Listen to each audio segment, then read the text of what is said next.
cut my video short, so this is attempt 2. Windows XP is no longer going to be offering unlimited support for Windows XP. Last year, a bunch of us in the business, as well as businesses who have millions of dollars invested in hardware, software, signed this petition to get Microsoft to continue into this year the full support for XP. As it sits right now, come after next month, if you no longer have an installation disk with Service Pack 2 on it, whether it's a straight XP Pro or XP Home Edition, it's got to have the Service Pack 2 on it, minimum. Then you can get the support from Microsoft. There's I can refer you to free firewall antivirus softwares that actually are good. They're legit. They give you updates for as long as that company is going to be in business. One particular one is Comodo, C-O-M-O-D-O. That'll be in the information box. They have a really good, some really good software, but it's more technical than what you would see like in, say, McAfee, Trend Micro, Kaspersky, Viper, or any of these other security software packages that you can install.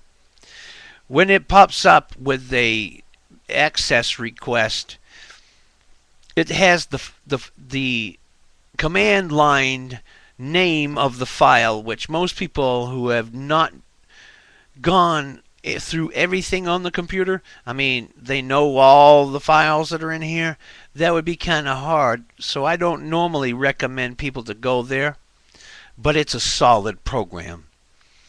And I would say, yes, I'm going to include the link on the sidebar for a specific reason. And that is that it's a solid program. You get the antivirus, you get the firewall, the anti-spam, the whole 9 yards. They also offer you a free digital certificate for your email. And I just would ask, okay, when you use this software, if you have any questions, get in touch with me. I'll walk you through it. If you choose to go Comodo versus Average 8 and say Zone Alarm firewall, because you don't always get what you pay for. Sometimes you actually get good programs for nothing. And these are some of the few that I have run across. So next month I'm trying to save a little bit of money towards my muffler. Well, not my muffler. My muffler's fine. It's the rest of the exhaust system that I need to get into my car and replace this coming month. So I'm budgeting the money aside. I live on just a smidgen over $700 a month. So things are real tight for me. Hell, I haven't even been able to go out and buy a new pair of pants. Mine are ripping out. I haven't bought pants since 1998. Pretty soon I'm going to be running with my ass hanging out in the wind. But I got to do this. I got to do the car. And then after I do the car, I've got to do a premium oil change because I run ELF oil in my car because it's a 97. It improves the performance of my car, cleans the engine, and they use it in the F1 cars. So that's the only endorsement I need to see. I don't see them blowing up as much as like NASCAR cars or commercial cars on the road. Now, I hope this time this audio is video, and I'm sorry about the poor quality of the first one. I had just woken up. I haven't even had my first cup of coffee, and I saw this email in my folder because I'm also a member of TechWeb from Microsoft. That's where you go and ask people to help you with problems, and I'm one of those people you could end up with. So I noticed there were some comments to the other video that I just deleted. Ubuntu is one that an individual was speaking of.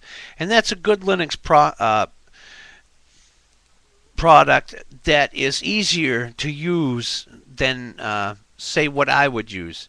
I would use Slackware Linux. And in that, when you import applications, then you need to go in and you need to know how to recompile your kernel, as well as rename files into backup files and keep the new settings. It's technical, but I like it. I can write my own firewalls. I can do net masking. And I can make a firewall that denies all incoming traffic except for those that I choose. So it depends upon your level of experience and exposure to the different operating systems on your alternatives. Now, after next month, when I get my exhaust fixed, I'll hold off on trying to get new pants. And I'm going to contact Microsoft itself and see if I can get an XP disk with Service Pack 2 that would work with anybody's P.I.D. That's that group, 5-block group of 5 groups of numbers, letters. If you've got a legitimate P.I.D., I would like to have Microsoft XP disk somewhere on one of my sites to where a person could go there, download it, burn it to disk, and if they have to reinstall their operating system, they can do so. The only downside to this is if you have a restore or a reinstall disk, you were only going to end up on this XP disk with XP.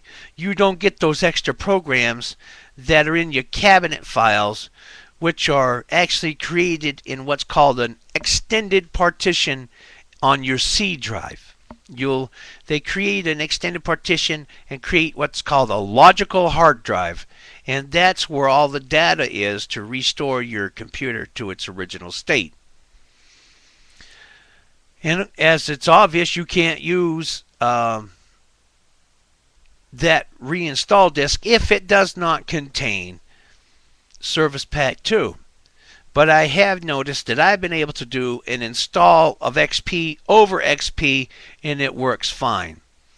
So you could start out with your restore disk and then run the newer XP disk that has the Service Pack 2, and when you've got everything updated, all your other software will work also. This is a workable situation we can do. Again, I want to apologize for the low volume of the first video I did this morning. If you have any questions, if you have any needs, I don't charge for this. This is my way of giving back. See, I had some strangers that didn't know me from Adam.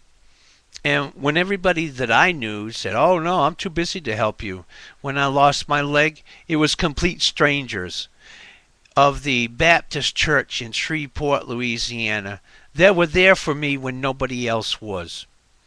This is in memory and memorial to those people who were righteous enough to try to help a stranger they did not even know.